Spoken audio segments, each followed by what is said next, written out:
To talk about EU energy policy pillars, we need to understand well the role of energy of our life. Usually we see energy as a supply of heat, also when we fill our cars to drive, also in some countries for heating or cooling. But actually the role of energy goes beyond it. All the food supply very much depend on energy. The materials, the dress we have, so everything is related to energy supply.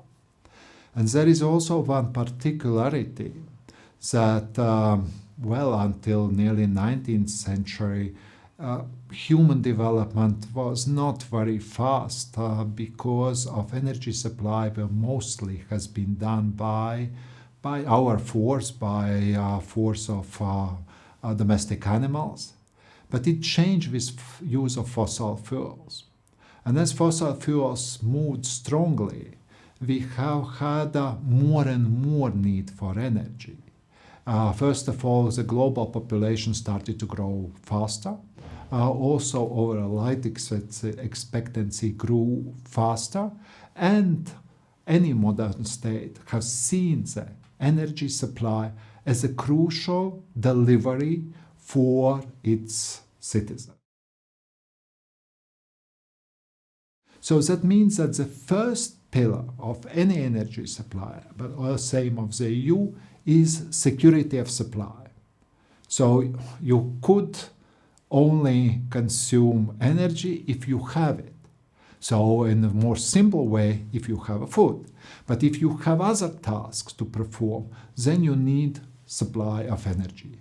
And until development of recent renewable technologies, it has been fossil energy that have been brought to the country, or produced in the country, or brought from other places.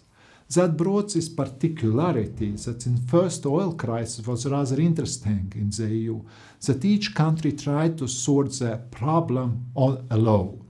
EU has evolved on this particular pillar because now energy union brought also solidarity, and all EU energy supply is now very much connected through pipes, interconnectors, but also through policy response.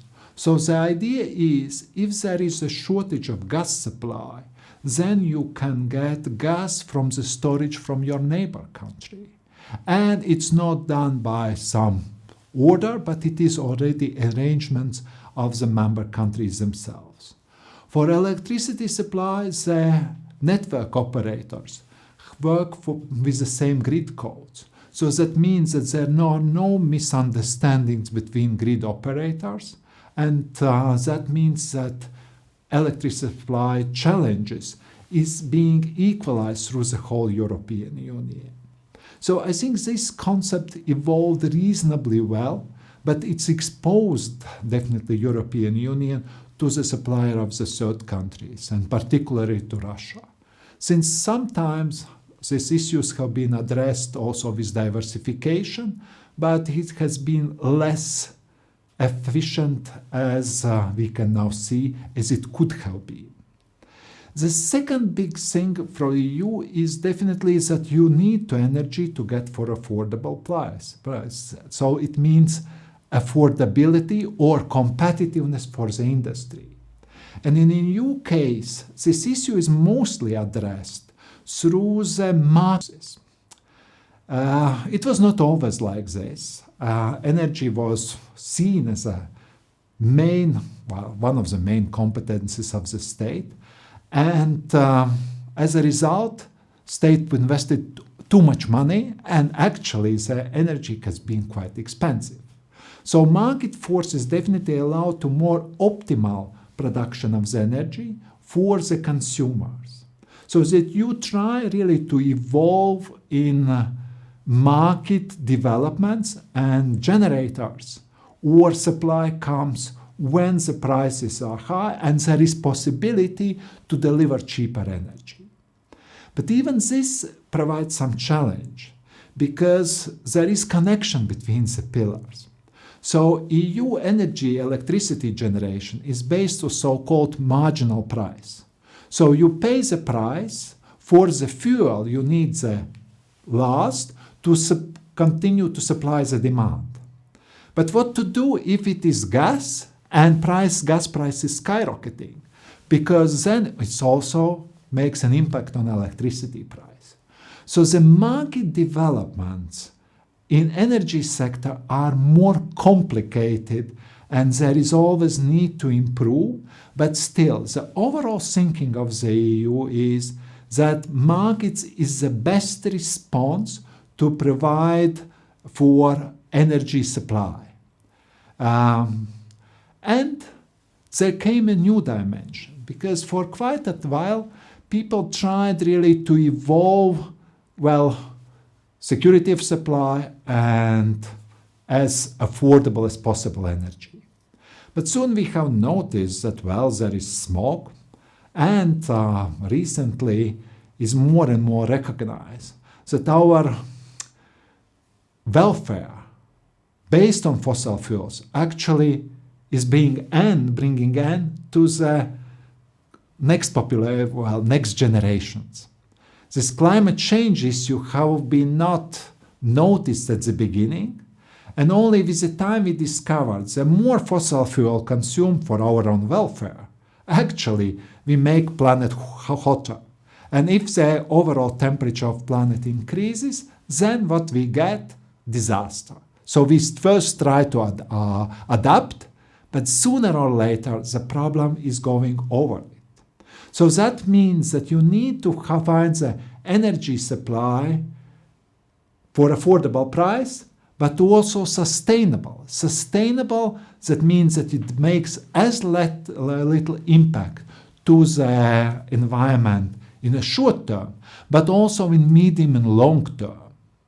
And this dimension in recent times have been even priority, because we clearly understand that there is possibilities to change energy supply. It will be never perfect. If you build a wind park, that makes an impact on the environment. If you put solar panels, perhaps less, but people don't like solar panels on the field. Still, it seems that from sustainability point of view, it is by far better. You also emit greenhouse gases when you produce solar panels or windmills, but definitely it provides for far less scale. So this dimension of sustainable supply was the one that very much dominated it until today, because today we have two other problems with Russian aggression in Ukraine, and that's definitely extreme case and very difficult to say that we could have predicted it. It's nearly impossible, because nobody in his own mind could imagine that the war in Europe after two devastating world wars would be possible. But it's happening, so security of supply, you need to rethink on short and long term, but at the same time, you also have skyrocketing prices. And you try to deal with this in supporting final consumers, but understanding that you can't do it forever. So that means that you need really to balance these two things, security of supply and prices, and at the same time you can't forget the sustainability aspect. So what I am trying to now to say on this example is that these three pillars, sustainability, competitiveness, and security of supply, are never quite in static position. It's dynamic developments through the whole time. And EU tries to adjust it. It has tried to develop 5 dimensions. One is this security of supply, solidarity, and trust. One issue is internal energy market. One issue is related to energy efficiency, because demand-side response is very crucial. One issue is decarbonization, development of renewable technologies, renewable hydrogen. And the 5th dimension, research and development. But still, at the end of the day, what you need to remember it is that each energy policy has three pillars: security of supply, competitiveness, and sustainability. And they need to be in the best balance possible.